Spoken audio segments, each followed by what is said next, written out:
Hello everybody and welcome back to the Theatre Shed script workshop. This week and next week we're going to be looking at Inside Out the movie written by Pete Docter. This is an amazing Pixar animation film with loads of characters that we can have a look at and choose from to perform ourselves, and we'll learn a bit about animation voiceover and what we can do to create the most interesting character voices. So let's have a look at the Inside Out synopsis. So Riley, played by Caitlin Diaz, is a happy, hockey-loving 11-year-old Midwestern girl, but her world turns upside down when she and her parents move to San Francisco. Now Riley's emotions, which are led by Joy, I can't pronounce his name, Amy Powler, I think. I should have looked that up, sorry guys. Try to guide her through this difficult life-changing event. However, the stress of the move brings sadness, played by Phyllis Smith, to the forefront. When joy and sadness are inadvertently swept into the far reaches of Riley's mind, the only emotions left in headquarters are anger, fear and disgust.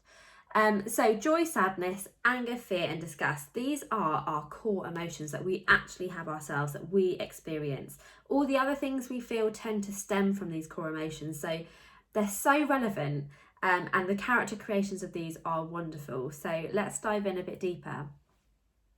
So Joy's goal has always been to make sure Riley stays happy. She's light-hearted, optimistic and determined to find the fun in every situation. Joy sees challenges in Riley's life as opportunities and less happy moments as hiccups along the way back to something great.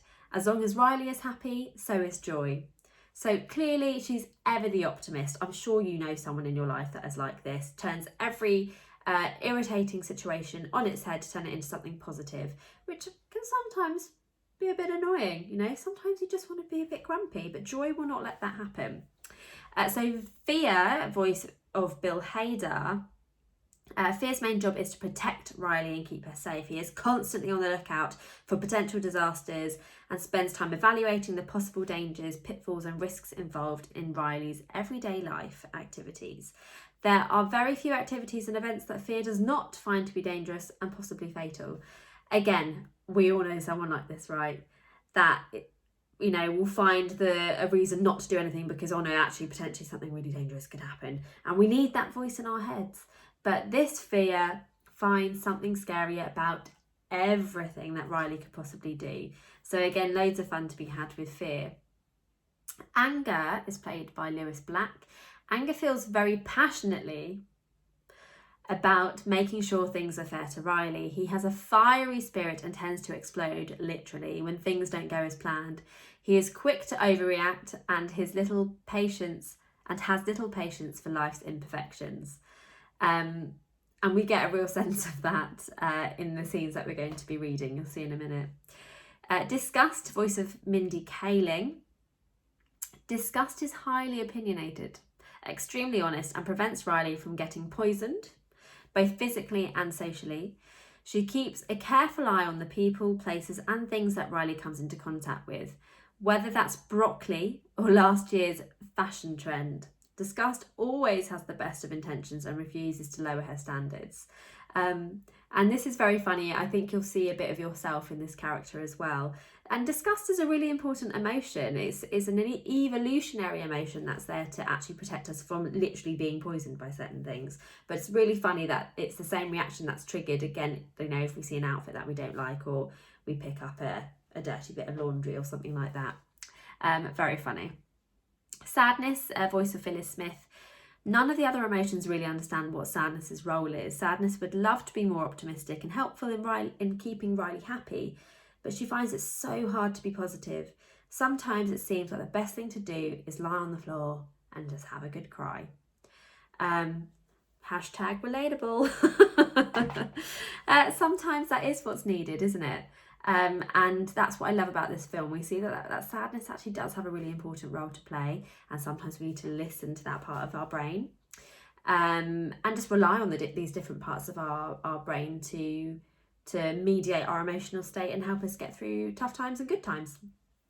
So, that went a bit deep, right? Let's move on. I've popped a picture here of the headquarters. It is a fantastic quality photo, thank me later. But just an idea, it's just this one station really. And I don't know if you've seen the film, but they're actually looking out through Riley's eyes. Okay, so they're seeing the world through Riley's eyes. They see what she sees and they react and respond accordingly. So you can kind of imagine then how this is all going to unfold. So please open your script. Okay, so in previous weeks we have looked at this in scenes. They haven't put scene numbers on this script in this way because it's sort of a montage where we're being introduced to all the characters. So it's not really one set scene yet. It's a montage of the history of Riley. And a lot of this is in voiceover, but I want you to bring as much character to this as possible. So it is American. You don't have to do American if you don't want to. If you want to have a go at doing different character voices for all the characters, please do that as well. Do you ever look at someone and wonder, what is going on inside their head? Well, I know Riley's head. We see a new baby being born in a hospital scene, held by her parents. We push in and we zoom into her head. Out of the blackness steps a glowing figure. This is Joy. The room is black except for a bright consciousness screen. And that is the screen I was talking about. That's what they look out to see the world through Riley's eyes. In front of Joy is a single large button. She pushes it. Back in the hospital, the baby gurgles and wiggles happily. And there she was. Back in headquarters on the consciousness screen, we see Mum. Hello, Riley. Oh, look at you. Aren't you a little bundle of joy? A golden glowing sphere rolls from behind the screen. It's a memory of what we just saw. Mum and Dad cooing at Riley. Whoa. Joy rolls the memory on its track, illuminating the room. She turns back to the button and pushes it again. Back in the hospital, we're back with baby Riley. She gurgles happily.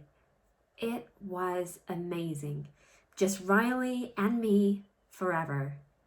All of a sudden, baby Riley cries. For 33 seconds. Joy looks to her side. There's a new, droopy blue character touching the button. I'm Sadness. Oh, hello, I'm Joy. Joy tries to muscle past Sadness to press the button. Can I just, if you would, I just want to fix that, thanks. The two struggle.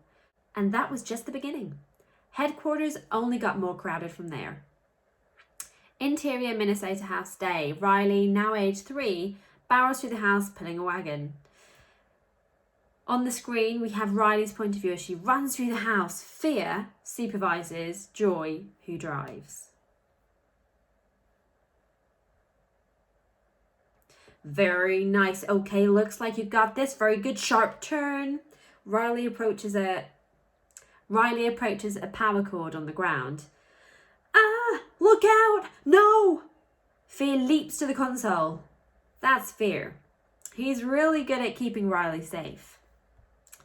Interior Minnesota house. Continuous. Riley stops. She cautiously steps over the power cord. Easy. We're good. We're good. Interior headquarters. A Fear memory. Purple rolls in. Whew. Nice job. Thank you very much. Joy jumps back into driving position. And we're back. Okay, we're back in the Minnesota house. Riley continues her sprint through the house. Suddenly she's picked up. Plop into a high chair. Bib, tray, bowl. Here we go. All right, open. Dad lifts a spoonful of food to Riley's mouth. Interior of headquarters. This looks new. Do you think it's safe? What is it? On the screen, a spoonful of broccoli. Disgust enters. Okay, caution, there is a dangerous smell, people. Hold on. What is that? This is Disgust. She basically keeps Riley from being poisoned, physically and socially.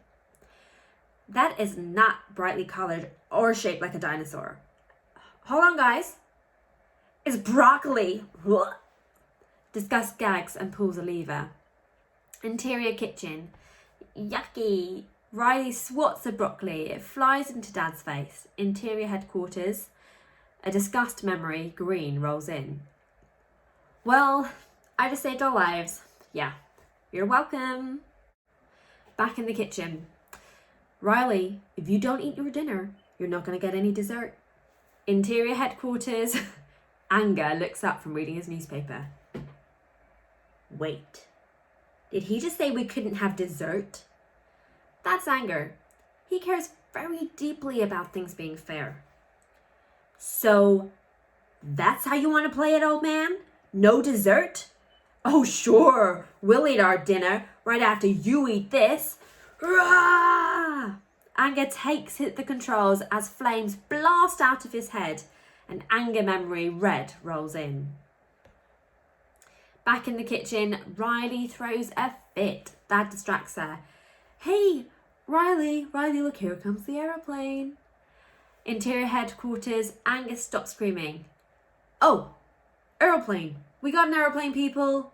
Ooh, from disgust, fear and sadness and joy. Back in the kitchen, Dad lands the food into Riley's smiling mouth. So that is the end of the section that we are doing. It's so complicated, isn't it? Because we're meeting all these characters, they're being introduced while this other storyline is unfolding in the outside world. So there's so much to get your head around, but what I'd like you to do is pick one of those emotions that you would like to play and follow their storyline. So you could make yourself perhaps a little show path to go, okay, well, when does my character come in and what is it they are responding to? So with animation, we're not out there physically acting, being in the kitchen, but you have to know what that's going to look like and feel like so that you can respond to it, okay, and know what your character is going to be doing, because you need to be able to do that. For example, if your character's running, you would probably run, right? Maybe just before you record or maybe whilst you're recording. If your character, particularly with anger, is in such an angry state, you might want to run on the spot really fast before you do your voice record.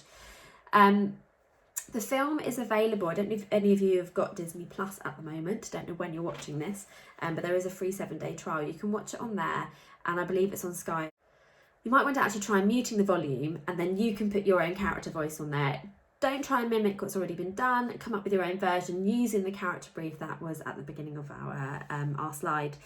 So let me know how you get on. Maybe watch a few more animation films. They're amazing, but pay close attention to the voices that are used and how expressions are used to differentiate between the two characters and show emotion. It's so much harder because you have to show all of that through your voice because you can't show it through your facial expressions. So yes, good luck with that. Let me know how you get on. You can always ask questions by commenting below, or you can email me at alice@thetheatreshed.co.uk. That's alice@thetheatreshed.co.uk. I can't wait to work on this more next week. If you want to do a pre-record and send me some voice notes with your character voices, you can do that as well to the shed number, which is just here, and you can send them via WhatsApp. Awesome. Thanks for joining in, guys. Bye.